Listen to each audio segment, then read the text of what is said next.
Hi, welcome back. Our previous lesson was on comparing Marshallian, Hicksian, and Slutsky demand curves.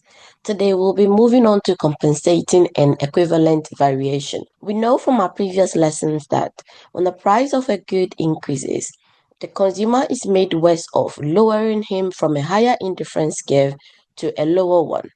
Today, we will look at a measure of just how worse off the consumer becomes. In monetary terms, how much worse off is the consumer because the price of a good increased? Stated this way, the question is ambiguous because it can mean two distinct things.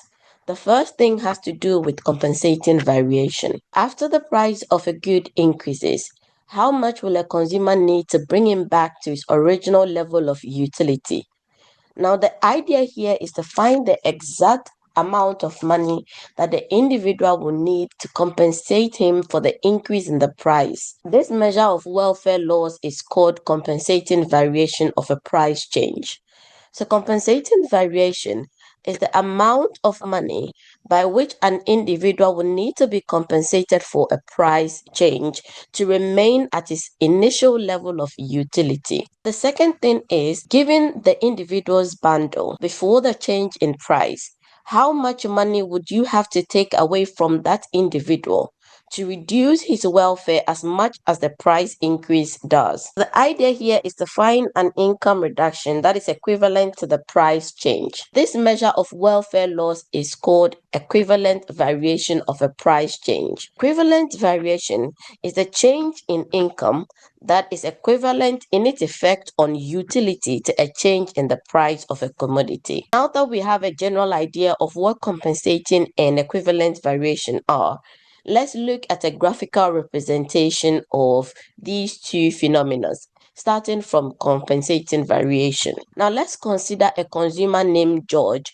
who starts with an equilibrium bundle E1 on indifference curve U1. If the price of good X increases, this will move George to a lower indifference curve, where his new equilibrium bundle will be E2 on indifference curve U2. If George wants to stay on his original indifference curve U1 after the change in price, we would have to compensate him with enough income for this to happen.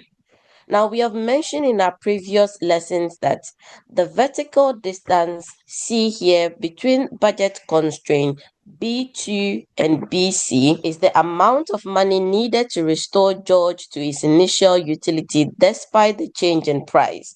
So by definition, this vertical distance here C is the compensating variation of the change in price, which is the amount of money that we will have to compensate George with to bring him back to his original level of utility and put him on his initial indifference curve U1 despite the change in the price of good X. This is all that we have on the first part on our lesson on compensating and equivalent variations.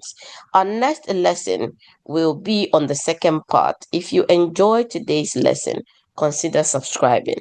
Thank you.